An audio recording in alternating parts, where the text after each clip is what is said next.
Hello and welcome to The Winning Mentality. I'm Charlie Bosco, and since this podcast started, I've interviewed athletes, coaches, psychologists, even journalists, but I can honestly say that I've never done an interview like the one you're going to hear today.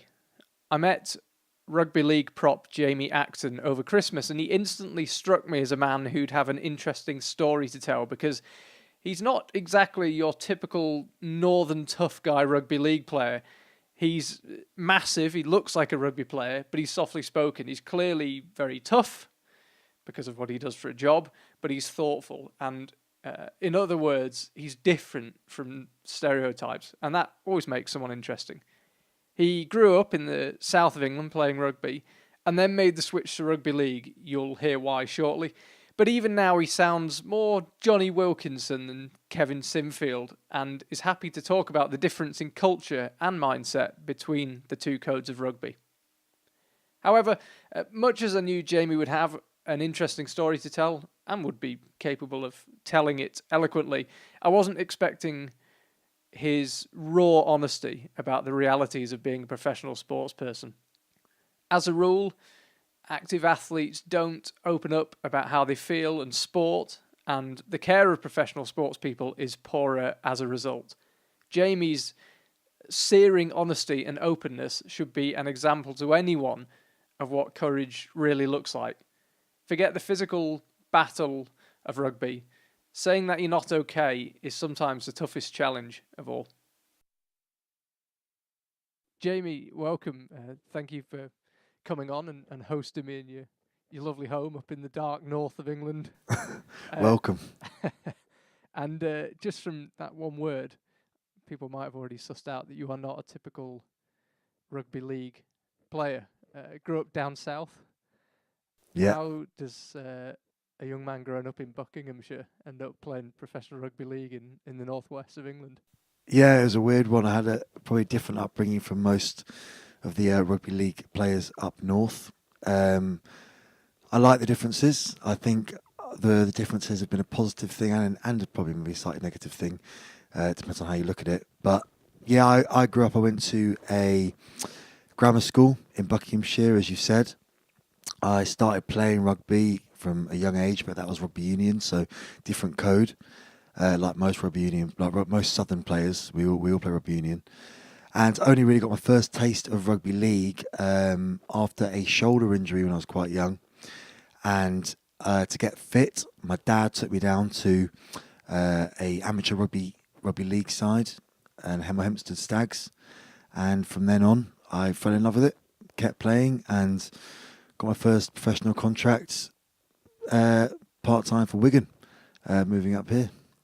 I'm surprised that you say that, because I played union at a very poor level, and I was particularly poor within a poor level, but league to me is physically harder, or certainly the impacts are harder. It doesn't strike me as something you do with an injury. Was there something about the nature of the injury that meant union was more damaging to it? No, I think at the time, rugby league, still now, rugby league and rugby union run other ends of the year. So rugby union is more of a winter sport, and rugby league has always been more of a summer sport. Is that the case in amateurs as well? Yes. Down in Hemel Yes, right. It is, yeah. So back then I was injured from rugby union in the winter season, and I used the rugby league pre-season to get fit, if that makes sense. Ah, right. I was thinking, why on earth would you play rugby league if you're too injured to play rugby union? No, to be honest, I just kind of fell into it. It was my dad that said, "Why don't you give it a go?" He actually played rugby. I've come from a bit of rugby background on my dad's side.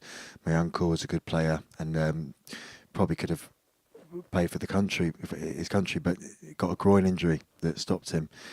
But both of them said that they would love to have played rugby league growing up. So I think that's why he pushed me into it and said, you should go for this opportunity and try it, see what you think. And yeah, I loved it straight from the off.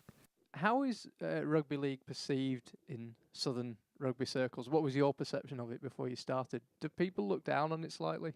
I think absolutely not, to answer your question, really. I think in rugby union terms, unless you get to a higher level, especially when I was growing up, no one had any idea what rugby league was.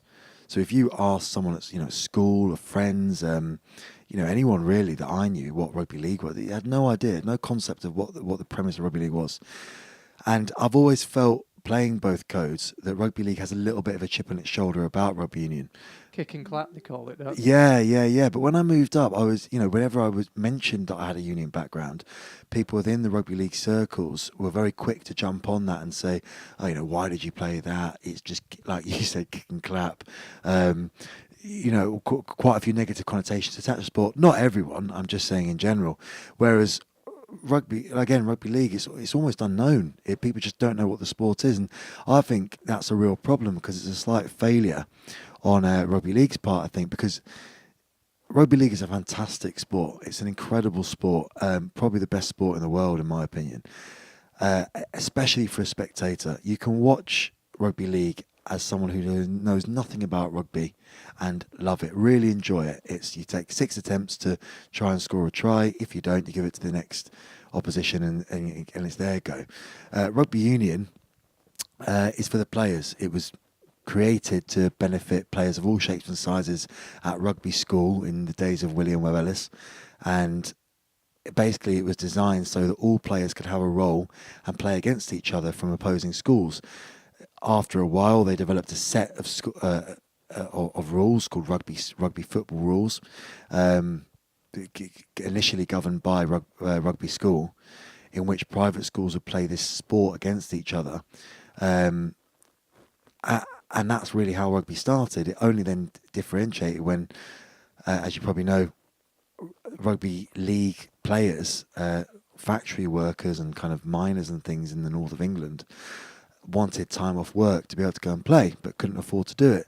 So they effectively got reimbursed their time off work to play the sport for their town.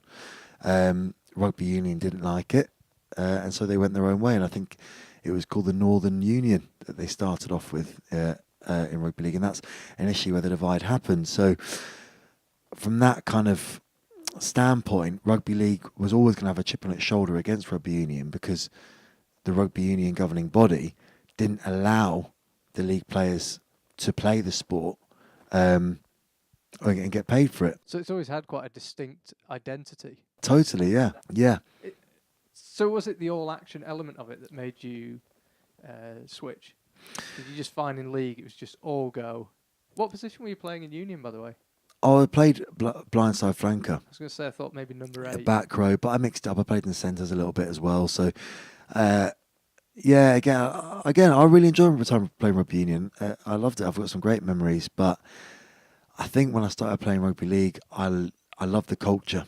I liked that real nitty gritty, kind of tough culture that everyone bought into, and I thought the men playing it were really, really, really tough men, and had that hard attitude.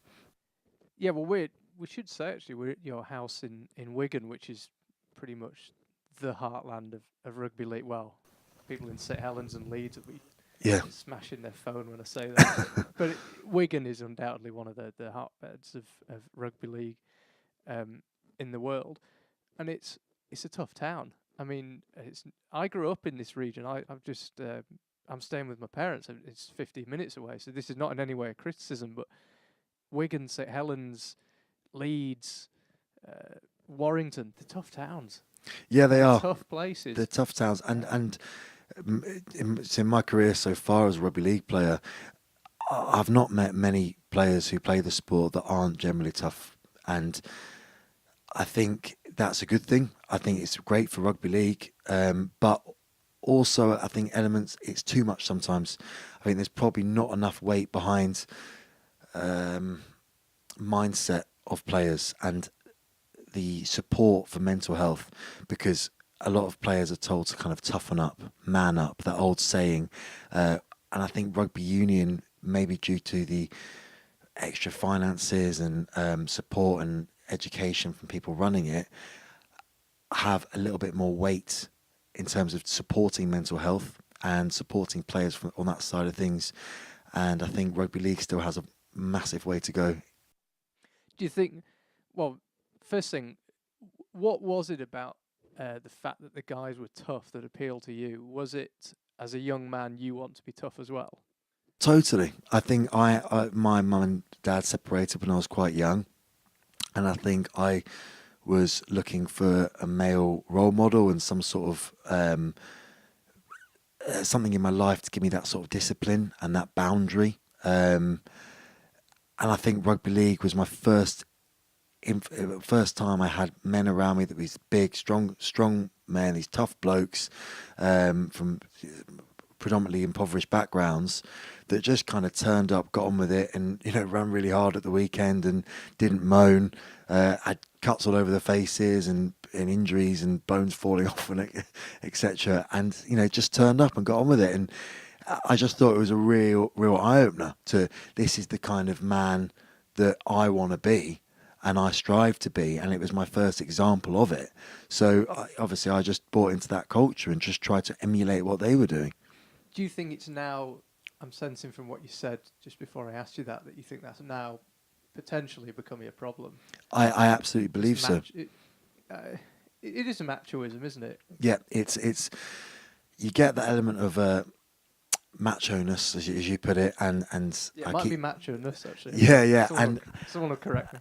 And that I keep saying the word tough, but again, it is that tough, manly sort of mindset and culture that's kind of governs rugby league. Again, on one level, it's great, it's fantastic, but on another level, it can be a real negative thing. And I think, especially in the last year of my life, through the experiences that I've had at Lee Centurions, my previous club, it is a problem because there isn't enough support for the other side of things. I think it's not good to just have that string to your bow. I think it's good to have multiple strings to your bow. And I think part of being a properly tough man is being able to, when things are going wrong and you need support and you need help, to be able to ask for it and to be able to talk to people. And that's not something that was shown that was acceptable initially in my time rugby league, and it's only something that probably I'm happy to do now that I've got a bit more self-confidence. But you're not talking here about people getting a blow to the head and then carrying on playing. You're talking about emotional problems. Yes, of course. I think probably the best way to explain it is to give my experience of last year briefly. So I played for a team called Lee Centurions. 2 years ago, they were in the Super League and they got relegated. When they got relegated, a lot of the players who played for the team, very good players, and they were on good contracts, but part of the contracts were that if we got relegated, then they were void. So the owner at the time used that clause to release a lot of those players, which meant that new players came in last year and we had to try and create a new culture. So straight away, 2 years ago, I remember sitting at the end of the season in a friend of mine's house having a beer, and there must have been about 13 of us in the room, and one by one the phone call came saying, "We don't want you next year." These guys are on predominantly like 2-3 year contracts. They've got mortgages. Some of them had newborn children. Straight away, how do you deal with that? You don't learn as an athlete to be able to deal with that, and that was my first experience of, wow, this is serious, this is intense. So, you might be able to run at someone on the field for an hour as hard as you can, but how do you deal with turning around to your wife and your children that you might have to move house and you might know if you can get a job? And that kind of comfort blanket is straight away removed under your feet. And then, obviously, moving forward, the club signed 13, 14 new players. Straight away, you had to form some sort of hierarchy within a couple of months. There was a huge amount of pressure on the team to do well after getting relegated. So you've got to deal with the mental pressure of performing. You've got to deal with the pressure of getting on with new players in a new culture, form a new hierarchy, find your place, get comfortable with that. In the meantime, actually getting better at rugby and training hard and coping with all that. So a lot of pressure we put on in training and with the squad in how good you can become as a player, what you can add in terms of value on the field and in the gym and in training, but not very much pressure at all, if any, is set on how are you adding to a culture, how are you dealing with this mental side of dealing with a new team, dealing with new players. There was almost nothing to do with that. So obviously after 5 or 6 games, we lost all our first 5 games. Did you stayed on after the relegation then? You didn't get the call? No, I didn't get the call. I was one of the ones not to get the call at the time. There must have been me and maybe only 2 or 3 other players, and that was it. So again, we carried on. We lost our first 5 games, and straight away the pressure mounted. The head coach at the time was sacked and moved on. The assistant coach took the helm. But you're currently dealing with this overwhelming sense of pressure. We knew that if we didn't achieve top 4, we wouldn't get funding for the club. So after we lost our 6th or 7th game, I think it was, the owner of the club basically came in and said, you need to start winning because otherwise you're not going to have jobs. And it drives a wedge between relationships. The culture gets, you get so worried, you're anxious playing, you don't know where you sit. This crisis meeting was happening every Monday. And then within, several months, it got to the point where it was definitely not achievable to make the top 4. The funding wasn't there, and the owner basically came in and said, you've not got jobs. You at the end of this year, I'm not going to put any more money in. So, this club isn't going to survive. Again, everyone panicked. How do you deal with that? You don't get taught as a rugby player. There's never a training session on how to cope with that comment from an owner. So how do you deal with that? And we were expected from the coach at the time to still turn up at the weekend, to still perform. It was the following week. The chairman then came in, or I think it was 1 or 2 weeks after, and said, right, I'll give you 2 months' wages if you all agree to sign a contract where you can leave. So everyone's contract will be void after that 2 months, but at least you get your 2 months' salary.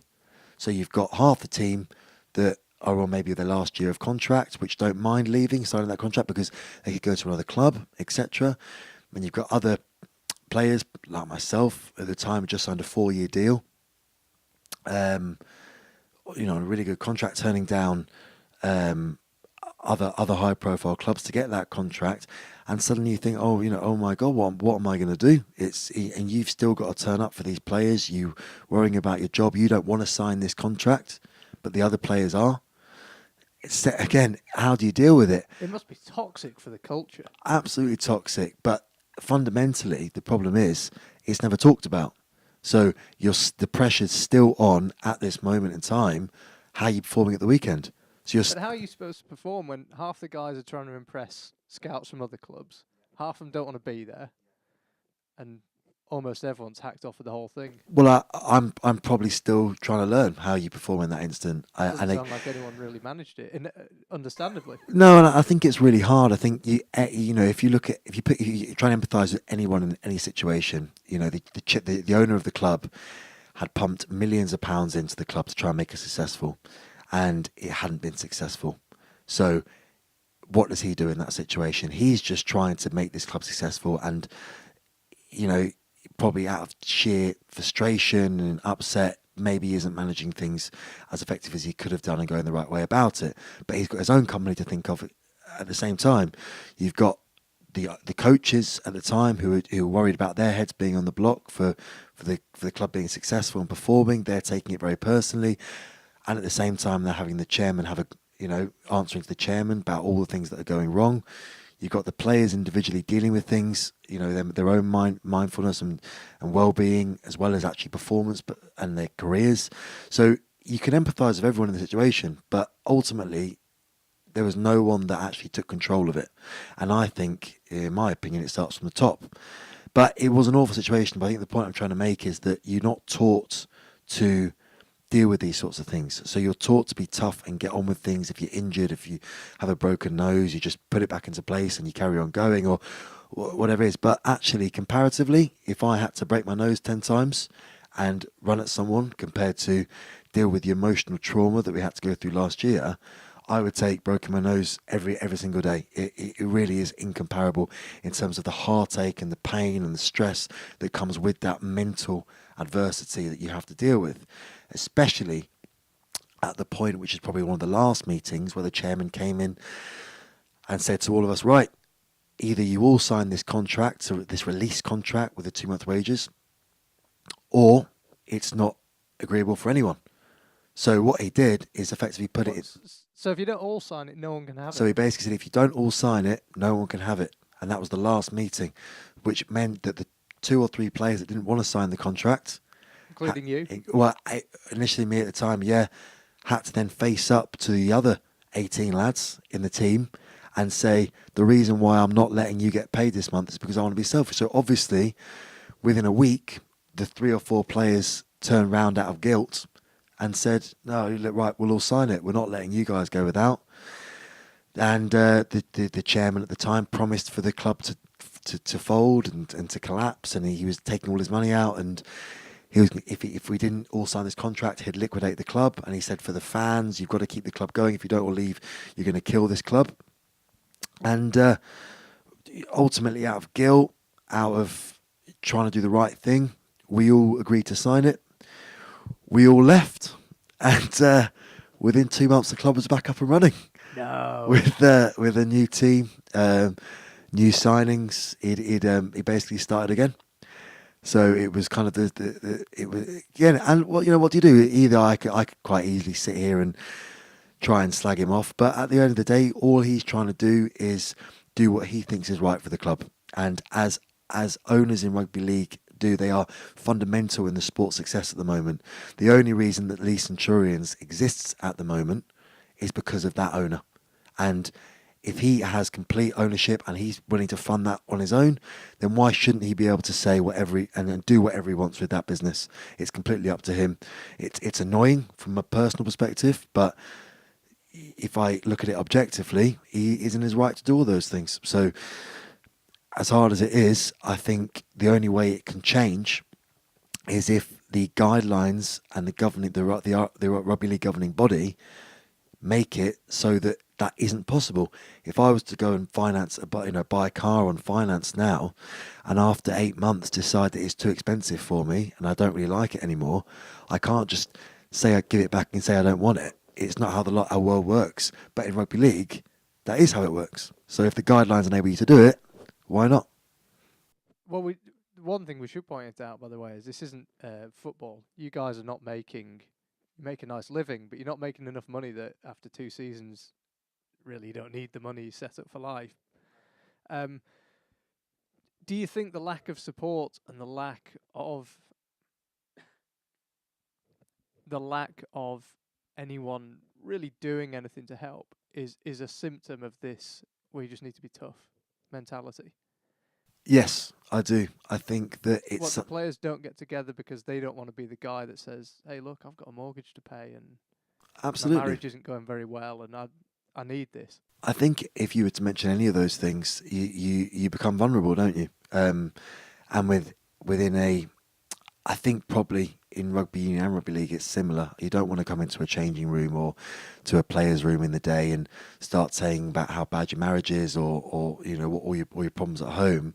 I know from personal experience, it's a coping mechanism to go in, to be around the lads, and kind of them taking the mickey out of you and all that banter is a real coping mechanism. It's a distraction from maybe the realities of what's going on, and I think it puts things in perspective. And I think, again, that's great. But again, the negative part of it is that you ultimately never do talk about things. And these are men and people that you spend every day with, all the time with, more than you would with your wife or with your children. And so it does become really influential about how these relationships you build in these settings. But ultimately, they're quite fake. They're very superficial, because you have to get on with the player next to you, because if you don't get on with them, then you don't fit the culture and fit the team, and you don't play at the weekend, you don't get selected. These are the same men that you're having to go shoulder to shoulder with at the weekend, and go to war with, effectively. So if you're not getting on with that person, then it's going to damage you. So is it easier, in a way, just to be skin deep You don't really delve into someone because it's easy just to have a bit of a joke, and then you kind of get on with them, but maybe you don't really know them. Yeah, I think so. And obviously, I'm not going to call anyone out, but I think some of the best players I've played with are very, very simple, or they seem simple. Again, I can't understand, or I don't know what they're like in their own time without me because I only ever see them in a rugby setting. But it seems to me, as a relatively decent judge of character, I feel that they're not massive overthinkers. They're not people that go home and question the meaning of life and you know, the different diversities of the universe, or how. They're Or not dwelling on the great questions about no, time. no, they're not, and I just don't think that's the case. And I've always been someone that finds those sorts of things fascinating, but I would probably feel a little bit awkward bringing them up at training. Probably in fear of getting laughed at or not feeling accepted. I think I've struggled in my career, kind of understanding that I am probably a little bit different to the norm, and I think I tried too hard to get on with people when I knew I didn't have much in common, but I made probably too much of an effort to maybe make people laugh or try and be accepted. And because you're with people all the time for so long, it doesn't work, you know. So I think you end up coming across like a bit of a knob, because. But do you find yourself dropping into the stereotype? Yeah, absolutely, you Because do. I know when I don't live in this part of the world anymore, but when I come back, my wife always says, "What's happened to your voice?" Because she says I drop into the accent, and I can see how if you're around that, or they say you become who you hang out with. Yeah, I think it's definitely true. You're a product of the people you spend most time with, and I think that's, again, if you're hanging around with really good rugby players, then naturally you're more potential of becoming a really good rugby player.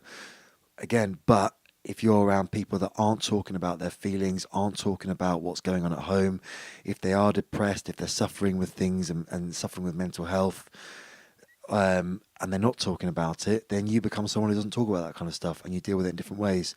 And it always comes out. It always comes out. It might not come out in a logical way, but this is the problem with mental health. It can hit you like a wave out of nowhere.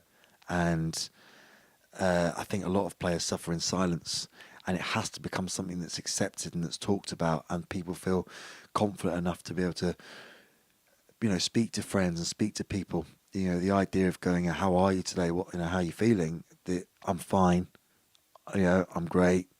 This face of positivity, because I think if people can get it right, especially in rugby league circles, it can actually create a better, more positive culture within teams. If you would have a team of men that were able to be tough blokes on the pitch, put noses back in place and run hard, but also be tough enough to talk about their feelings, talk about what's going on at home, be there to support each other mentally and emotionally, I don't think there's anything stronger that can pull you together as a team.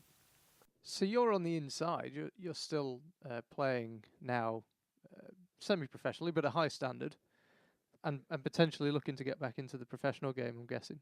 But as someone on the inside who's had a bad experience, really thought about it, and is a thoughtful and articulate and intelligent person, and again, this is no slur on rugby league players, but as you've said, and my observation would be, there are not a lot of rugby league players that would necessarily, or the majority of rugby league players, from my observation and what you've said, would not fit in that category.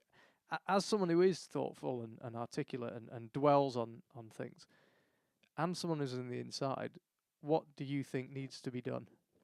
I know you said the players need some more support, but what form should that take? And can you do something about it? Yeah, that's a really good question. I think, like I said, probably at the start of the podcast, it's got to come from the top. So this has to be driven ultimately as a standard across rugby league. For example, concussion was a big thing that's been brought in the last couple of years, and the process of dealing with concussion. If you get knocked out on the pitch, you get taken off, you have to complete a head test before you go back on. That's been a revolution. Yeah, and a revelation. Absolutely. And I think that sort of standard guideline, that framework, has to be brought in for mental health. I think if players are suffering, there has to be a form of contact, a welfare officer at the club, which at the moment at most clubs are an ex-player or very much sometimes intertwined with the coaching staff that is maybe headed as a welfare officer, but players still feel a bit wary of talking to them. So I think there has to be a really independent new guideline where you have to have a qualified whether in psychology or counselling, someone who's qualified before they become that welfare officer role. I think for any part-time or professional team, they need to have one. And I think if someone is suffering from mental health and they open up about it, that there needs to be a process in which they follow. They need to go through a either counselling or before they return to sport or before they continue training. There has to be like you would for an injury. If you tear your ACL in your knee, you don't keep on training the next day. You go and you rehab it, and the physios give you a protocol to follow to get you better. If you're suffering with mental health issues, there needs to be a protocol to deal with that that's stipulated by physios and by staff and regulated. Not just, do you feel a bit depressed today? If you feel a bit down, then manage it how you think you can. You can always come and talk to me. These sort of trivial comments that coaches throw at you saying, I'm always here to put a hand on your shoulder. If you need me, just come into my office and have a word. You can't have a word with a coach like that. He's your boss. He's picking the team at the weekend. It's just unrealistic. So again, I've carried on a little bit, but I think to answer your question, what needs to change? There needs to be a professional framework and protocol to follow for people in mental health, and that needs to be made official, and there has to be a load more kind of promotion in terms of mental health. And I think that needs to be marketed by icons within the sport. I think the top athletes within the sport have to come out and talk about mental health. The likes of Sam Tompkins, the likes of the high profile players within the sports, Sam Burgess, people like that. If they were to come out and talk about mental health, and I think people would buy into that. Yeah, that's an interesting point, and I think it's hard for me to imagine people I would like to open up less to than Jamie Peacock and Kevin Sinfield. I'm sure they're great guys, but they don't strike me as someone I would go to for counselling. And I think, as you say, people like them need to get on board with it. But on a grassroots level, day to day, do you find yourself, if somebody's a bit down in training, have you gone up to someone and quietly and said, "Is everything all right?" Has that situation arisen? Yeah, I think one or two times. I've got a few friends within circles that share my thoughts, and they've suffered with mental health issues themselves. And the players I'm speaking about are players that have actually now not playing anymore and have come out of the sport. And I think, again, the players I'm thinking about have played at the highest level. And I think it's only at that point, once you've achieved the things you want to achieve, once you've had the success, and once you've got that confidence as a man, you can actually then sit back and go, you know what, I did suffer, I have got problems, and I wish I'd talked about it, I wish I'd helped. So I have those relationships with those players now, but those same players say that whilst they were in the sport, whilst they were playing the game, they would never have been able to talk about it. They would never have been able to honestly talk about how they were feeling and what they were suffering with on their own in private. And I think I've had lots of experiences in training where I've asked people, "How are you? Are you all right?" And they're not. You can kind of, for anyone who's got, I think if you're able to judge character whatsoever, you can tell if someone's behaving a certain way naturally and then suddenly start to behave differently. You can pick up on it. I think we all can. But no, I've never had a time where someone's opened up to me that I've been playing with about the things that they're struggling with. Well, talking about it manifesting itself, again, I'd like to think I'm a reasonably good judge of character as well, and we met socially. Your girlfriend is from a family that my family have been friends with for years, and we met socially, and I thought, what a great guy. I knew I wanted to get you on the podcast as well. And so obviously I look you up. You've got a Wikipedia page. That's when you've made it, man. No, I don't think so. It's not a great photo. No. You should email I've them. not got many good ones. And there's things about you receiving a ban, and with hindsight, or even at the time, did you realise, or do you now realise, that that was your unhappiness or some mental issue manifesting itself? Because you do not seem, from what I know of you and from what other people say about you, the kind of person that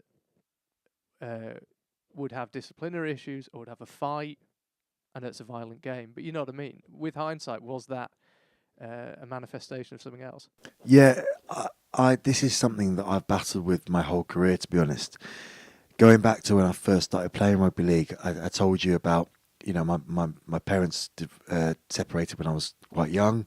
I was looking for a male role model. I got that predominantly from hardened, impoverished men playing amateur rugby league that didn't really talk about emotions and dealt with their life's frustrations on a rugby field. So getting a ban or punching someone was just part of the parcel when they were playing. And I tried to emulate these guys, probably subconsciously without realising it.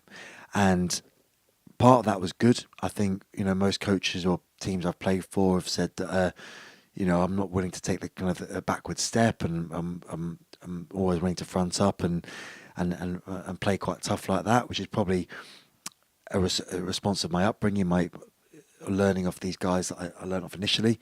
But I've always had a big downfall, whereas my discipline issues have been a problem. And I think what I've learned over the past few months of reflection and getting help myself and support and counselling about it and talking about it, I think I've used rugby league in my life as a form of counselling. So when I'm on that pitch, I'm able to get out my frustration. I'm able to get out any anger, any kind of internalized pain or emotion that I've suppressed. And when I'm allowed to go on that pitch for an hour or 90 minutes, it's almost a green light for me to be able to showcase and let loose of all this emotion and this pain that I might have felt or internalized. So obviously when you're playing with that level of emotion as an athlete, your glass full all the time. So one thing that can go right, as soon as someone pushes one of your players or your friends, or tries to take things a little bit too far, you just burst. And I did constantly, just burst. I could never maintain it because I was always at that threshold of wanting to release everything. Where the coaches want you. It is. I think. But it's hard to ask young men to be physically violent towards each other and encourage it and bring out that and you have to. You can't compete in your sport, but then also to rein it in and never step over the line. Well, I think I completely agree with you, but I think where I've gone wrong in my career is that it's been a lack of control. So that emotion, that energy, enthusiasm has been there to do damage effectively, but there's been very much a lack of control about it. And if you look at all the best players in rugby league, rugby union, but all athletes across sports, anyone at the top of their game is very controlled in what they do.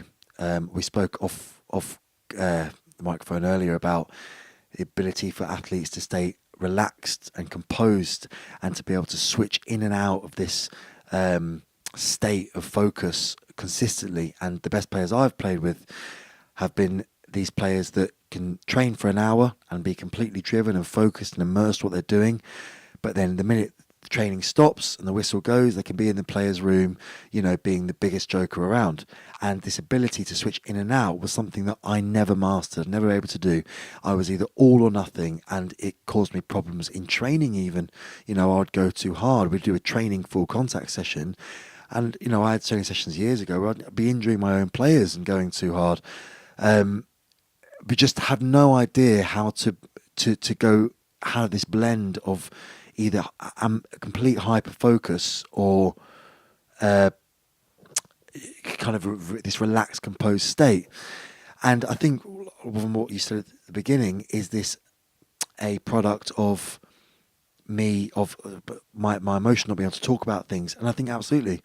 I think now I've actually got some help and be able to kind of answer some questions and have a bit of self-reflection about things, I feel better than ever. And it's another reason why I would urge, especially younger players within the sport that might be suffering from things that I suffer with, not having maybe a male role model that's with me day to day, or having the right person to look up to, and to actually learn how to manage emotion and learn how to manage these feelings. Because while sport is a great way of doing it, you still have to be controlled in the way you do it within that sport. And that is a skill you need to learn and to master. It's not just about learning to pass or learning to tackle. It's learn how to apply and to focus emotion. And there's no class for that. There's no training session that ever gets given for that. But if you are an academy, if you are a professional club that has an academy system or a scholarship system, I think that is so important. I think it's something that mindset and mental health and emotional management and game focus are all, intrinsic parts of becoming a very good player. So, on that basis, I had a different upbringing, and probably part of it isn't completely my fault for whatever reason, but I think if I had been taught and had help managing my emotional state throughout my career and how to apply my focus and my energy in the right places, I think I could have been a lot better, and I think it could have taken a lot of my enabled me to be more composed. I suppose another problem is if your mental balance and mental well-being is reliant on an hour a week smashing into other blokes, and then you retire, what are you supposed to do? Because, yeah, if you need it and it comes to an end one day, that is surely big trouble. It's huge. It's absolutely huge. And not just that, even within your career, if you aren't picked or selected for the team at the weekend, And you need to get that aggression out. yeah, you need. So first of all, you're dealing with this emotional trauma you've internalized because you won't talk about it. And then you add at the end of the week the fact that you're competing and your identity is a rugby player, is performing at the weekend, and someone takes that feeling of self-worth and identity away from you at the end of the week. You feel completely worthless. You have no confidence. You completely you feel emotionally shattered, added on to the weight you're already feeling of anxiety, and you have no way of dealing with it because your coping mechanism, your way of dealing with this emotional trauma, is playing rugby. So you have all these different lumps added, and no way of coping with it. And what do? A lot of players turn to drugs. A lot of players turn to drink. A lot of players turn to rowing with partners. They become addicted to all sorts. Plenty of vices out there. Absolutely, yes, huge amount of vices, and these vices aren't productive. They're not good. But what you've just said is fascinating. That's an element that I'd never really thought of it. That in order that, because sport is highs and lows, isn't it? You have good weeks and you have bad weeks, and even at an amateur level, most people will understand that. But if you don't have some sort of internal balance, you then live those highs and lows much more Absolutely. violently, for a better word. And I suppose that emphasises your point that people need mental support so that they can be on the even keel and they can deal with that. Absolutely, it's so true, and again, you need advice. If you don't have a way of managing that emotion, you do need advice. And one of the big problems again I've got with coaching staff and the culture within rugby league is that coaches talk often about not having advice. Don't take drugs, don't drink, don't do these things, which is fine, and I completely agree with these statements. But if you talk to any psychologist about addiction and about coping mechanisms for emotional trauma, you can't just remove a vice. You can't just remove a coping mechanism and not fill it with anything else. So these coaches are saying, don't go and drink. I'm not playing you at the weekend. Go and deal with it and come back next week and get better. And if I tell you, then next week you better be an animal. But then at the end of the match, I want you to turn it off Totally. and see if you're allowed to turn it on again next week. That's absolutely right. And, it's just not sustainable. So two things happen. Either players manage it, they get through it, they deal with this emotion. And I'm talking people that struggle with emotional, because obviously I'm blanketing a little bit here. There is a lot of rugby players that don't have this emotional trauma. That they, and again, I would say that it's more the players that are more. I don't like the word using simple-minded, but the players that don't think too deeply about these emotional states and about what they're doing. They just like turning up, they train, they go home, they have their tea, they go to bed, they turn up the next day, and that's just that. And that's fantastic. And I envy those players so much, because where I come from, I think I internalize everything. I think very in depth about all sorts of subjects. Whether that's down to me or whether that's just my education and my background. And I was always brought up to question everything and to, don't take anything for what it is. You've always got to find out why, and it's really important trait to have. But in rugby league, it's really not. If you question these things, if you think about things too much, you can send yourself mad. And as we've talked about, there's no coping mechanism other than being able to play well at the weekend and getting it out that way.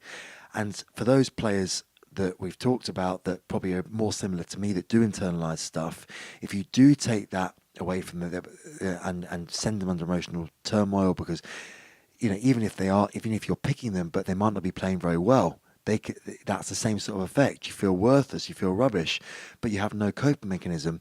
Those same players might still turn up. They might still turn up every day. They might still be playing, but those are the players that are the real worry.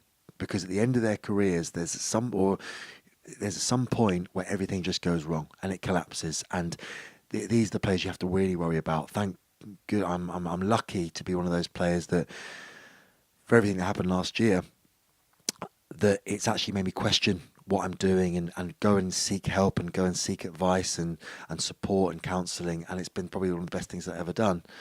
And I've got a really supportive partner that's pushed me to go and do that. But as a young man suffering on my own without that support, without a partner that's going to help me do that, I don't know what I'd have done. And I think I could have been in a very bad place. I know for a fact in the past I even questioned being here.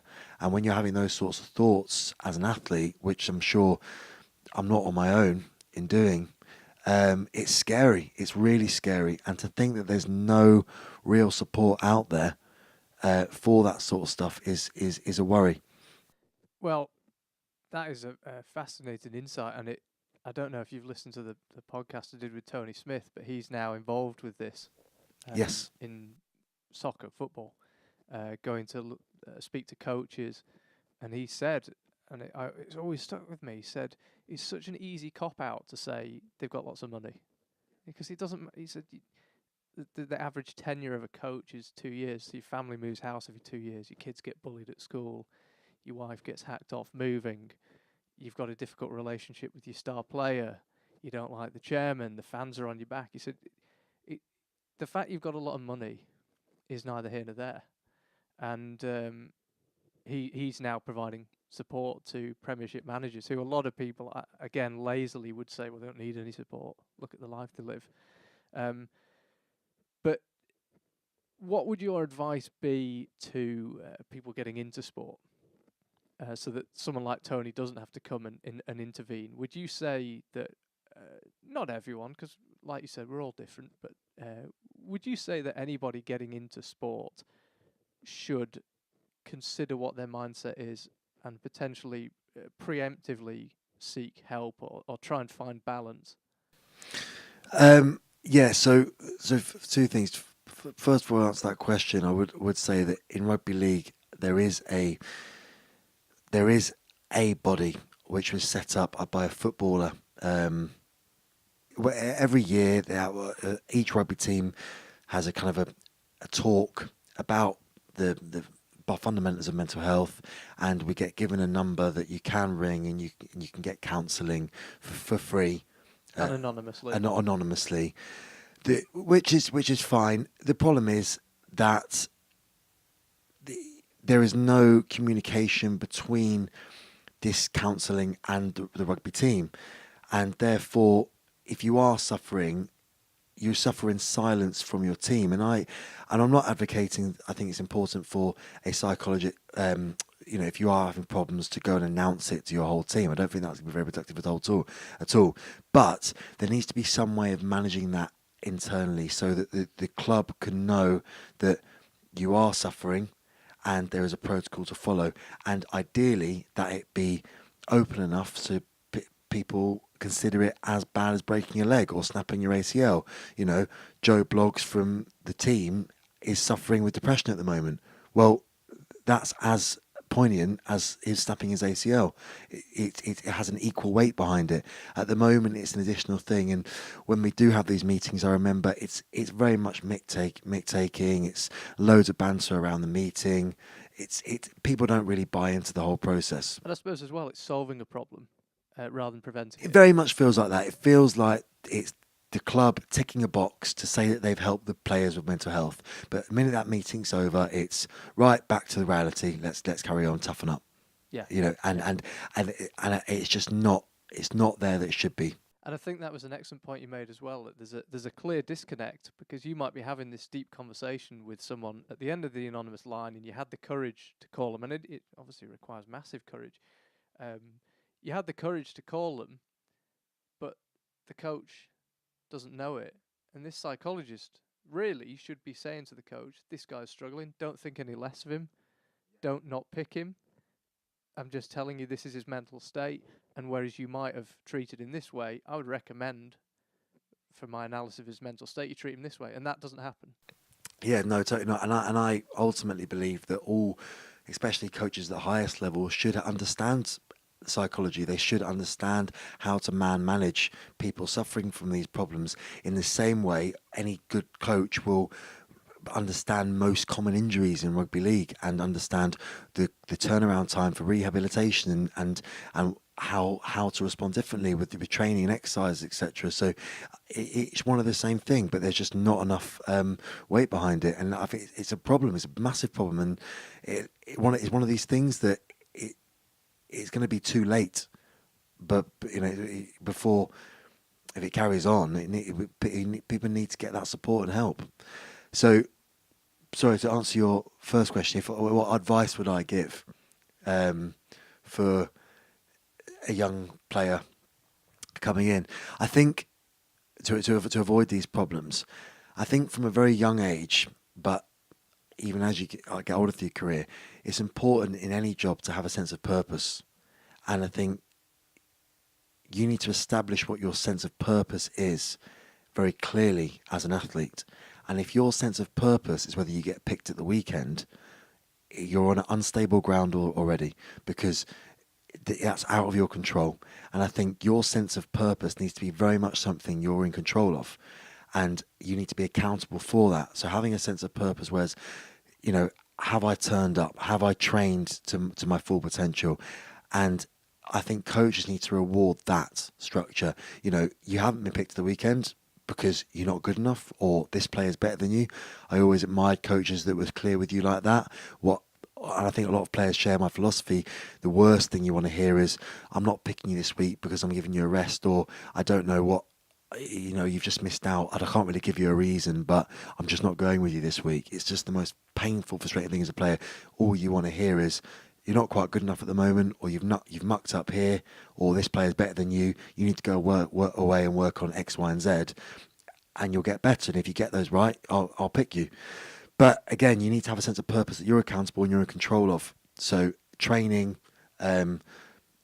doing something right, or something simple like food. Like, when I go to bed every night, am I doing everything I can to be as good a player as I can be? And part of that will be getting your mindset sorted. And if that means you're struggling with stuff, then part of you doing everything you can is going and seeing a counsellor, going and seeing someone that can support you. So at the end of the day, if you get picked at the weekend or not, it's still not going to rock your foundations. You're still going to have the end of the day with a sense of purpose and achievement of, I've turned up, I've trained hard, I've eaten correctly, and I've sorted my mental well-being out. The fact I'm playing or not is a byproduct of those things. Wow. I've taken up enough of your time, but I came here with a long list of questions and topics, and we haven't touched on most of them. So the first thing I would like to secure before I leave is a promise that we could maybe do a part 2.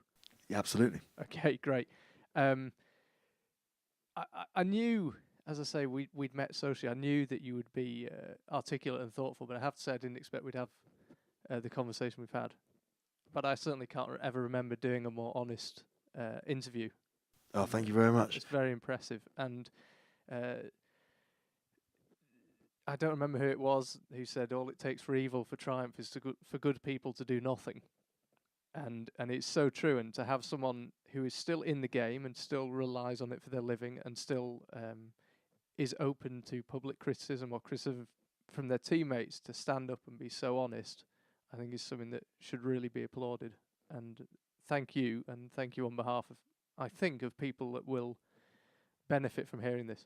Well, thank you, Raj. I think rugby league is an amazing sport, and I think it needs people to kind of stand up and behind it and underneath it and hold it up and show it for what it could be and what it is currently, or the good things about it. I think there's amazing people in the sport from grassroots level right through to the top level, and a lot of the things I've touched on is maybe pinpointing a few of the negatives, but I think to leave the interview saying that it's a sport that's changed my life. I've met people within the sport that have become friends for life, and that people that I know hold close and dearly to my heart. I moved up to Wigan and met my partner, and you know, it's been some of the best things I've ever done playing rugby. Yeah, we're not getting down on rugby league. No, I think we're not. But at the same time, I think there is a lot of improvements that can be made. And if I can stand up for that and do my little bit to maybe increase how much people talk about the mentality of rugby and the welfare of people within the sport, then hopefully that'll do a little bit of good. Well, I think if there's people like you in the sport, it'll be just fine. So yeah, again, really appreciate your time and thank you for your incredible honesty. That is a new high point in interview honesty, I think. So fantastic. Thank you very much. Huge thank you to Jamie, and because he only lives about 15 minutes away from my parents, he's probably going to get roped into doing edition 2 next time I'm visiting. But huge thank you to him for his time, and I'm already looking forward to the next round of our conversation. That's all from The Winning Mentality this time. I will speak to you very soon.